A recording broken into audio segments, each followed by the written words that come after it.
right now we just need to close some of the pages that we're not using here, and then we want to go back to our restaurant page. So in our restaurant page, we want to work in this empty area. Okay. So the first thing that we need to do, we need to go ahead and create a view. We already have a view. So we're just going to go ahead and remove this height. After removing the height, we need to go ahead and give our container margin top. We're going to give it a margin top of 8. Margin horizontal, we're going to give it a margin horizontal of 8 as well. Then margin bottom, we're going to give it a margin bottom of 10, like that. Okay. So we want to work inside. Okay, let's close this, and we can close this view as well. Okay. So first we want to display our restaurant title. So we're going to have a text component, and we want to access this item and get the title, which has to be in a brace, item.title, item. Okay, like that. So we have our title, and we have to give our text a style.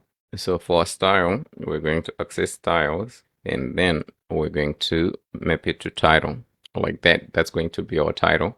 Right underneath, we're going to have another view. So let's close that. We need to give this view a style. We need a row.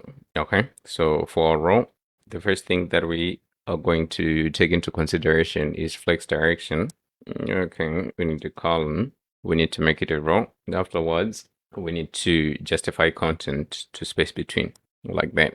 So we need to have two text components inside.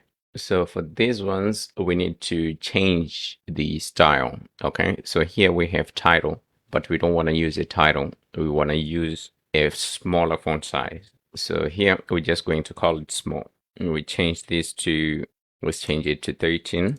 We go back here. We map this to small. Okay. And we do the same for this one as well. So we need to manipulate the color. So we're going to change the color to a gray color, and we need to change the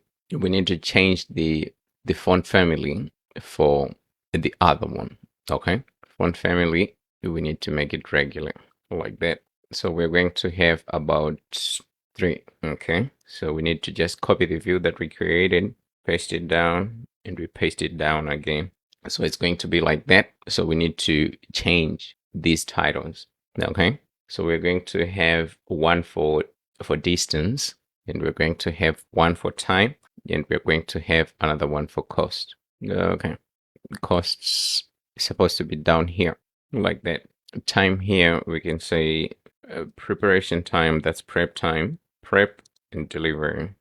So for this part, we're going to just go ahead and take the time the restaurant takes to prepare the meal and the delivery time, combine the two, and then we have our time here. Okay, so that's something that we'll do. We'll change these values as soon as we run our function here. Okay, so right on top, we're going to have use effect, like that. So we need to have our function to calculate all these parameters. So we're going to use the function that we have in our Google APIs, which is this function.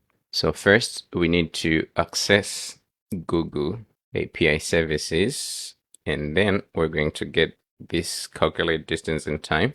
So for this, we're going to require the latitude, longitude. We're going to require these coordinates. Okay.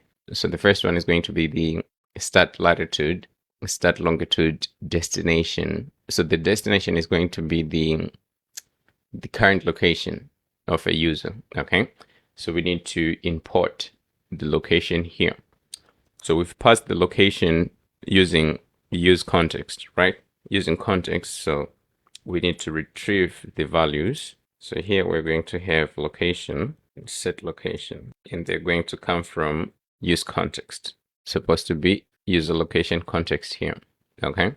So start is going to be the restaurant. The destination is going to be user location. So let's go ahead.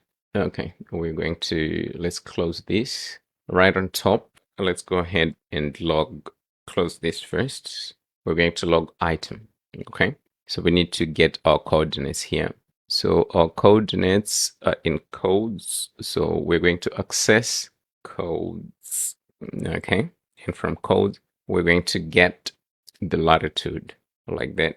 Okay. So let's just print these two. Okay. So those are going to be our coordinates, our start coordinates. Right at the bottom, before we activate this, we need to also print the location. Okay. Like that. Yeah, okay. So we have all our coordinates. Right now we can use them here. So the first ones are going to be for the restaurant. Let's go with the restaurant. So if we hover over, we're going to start with start latitude. This one is going to be a longitude. Right after that, we're going to have destination latitude. So that's location. And below, we're going to have our longitude. So after we run this function, we're going to get the results. Okay, so we're going to have then we get the results here, and we're going to further process that result. So if we have something here, if we have results, then we're going to set those results in a state variable. Okay, so we need to create a state variable right on top. We're going to call it distance time. Okay, so let's go ahead and have distance time, and we're going to have set distance time. Here we're going to use state, and it's going to be a map like that. So we need to call this setter, then we're going to push results. Okay. Okay, it seems like we do have an error. Let's see where it is coming from.